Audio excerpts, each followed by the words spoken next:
అందరికీ నమస్తే.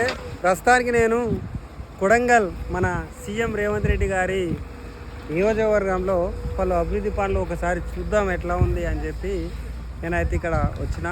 ఒకసారి చూడండి, యంగ్ ఇండియా ఇంటిగ్రేటెడ్ స్కూల్స్ ఎలా జరుగుతున్నాయి అభివృద్ధి పనులు.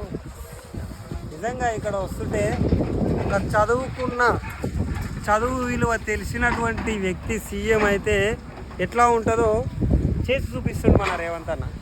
మరి గతంలో చూసుకుంటే మరి అమెరికాలో చదివినాము మేమేమో ఉదారకాలు చేసినామని చెప్పి గప్పాలు కొట్టుకునేటటువంటి కేటీఆర్ గారు, నువ్వు అమెరికాలో చదివినోడివి, అమెరికాలో బతికినోడివి, అమెరికాలో ఉన్నటువంటి అభివృద్ధిని నువ్వు తెలంగాణలో ఎందుకు చేద్దామని నీకు ఎందుకు ఆలోచన రాలేదు? కేవలం అక్కడ ఉండేటటువంటి విష సంస్కృతిని తీసుకొచ్చి తెలంగాణ ప్రజలకు రుద్దుదామని ఆలోచన చేసినావు. మరి డ్రగ్స్ అలవాటు చేద్దామని చూసినావు, గంజాయి అలవాటు చేద్దామని చూసినావు యువతకు.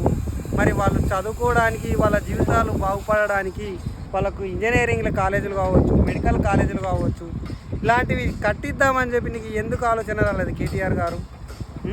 చూడండి, ఈరోజు నాడు మా రేవంత్ అన్న ఎంత అభివృద్ధి పనులు చేస్తూ ఉన్నాడు. ఈరోజు చూడండి, ఎడ్యుకేషన్ హబ్ అండి.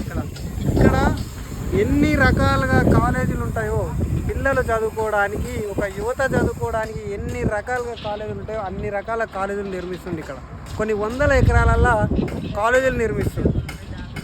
మరి మీకు ఎందుకు ఈ ఆలోచన రాలేకపోయింది? అంటే తెలంగాణ యువత చదువుకుంటే నన్ను ఉద్యోగాలు అడుగుతారు, నేను ఉద్యోగాలు ఇస్తా, ఉద్యోగం ఉంటే గింటే మా ఇంట్లోనే ఉండాలి, మా అయ్యకు ఉండాలి, నాకు ఉండాలి, మా చెల్లెలకు ఉండాలి, నా బావకు ఉండాలి అని చెప్పి నీ ఇంట్లోనే ఉన్నన్ని ఉద్యోగాలన్నీ పెట్టుకున్నావు. మరి తెలంగాణ యువతకు మాత్రం చదువుకోవడానికి ఒక కాలేజీలు కూడా కట్టియలేనటువంటి దరిద్రం పాలన చేసినావు. ఇక్కడ చూడండి రేవంత్ అన్న ఎంత అభివృద్ధి చేస్తున్నాడు.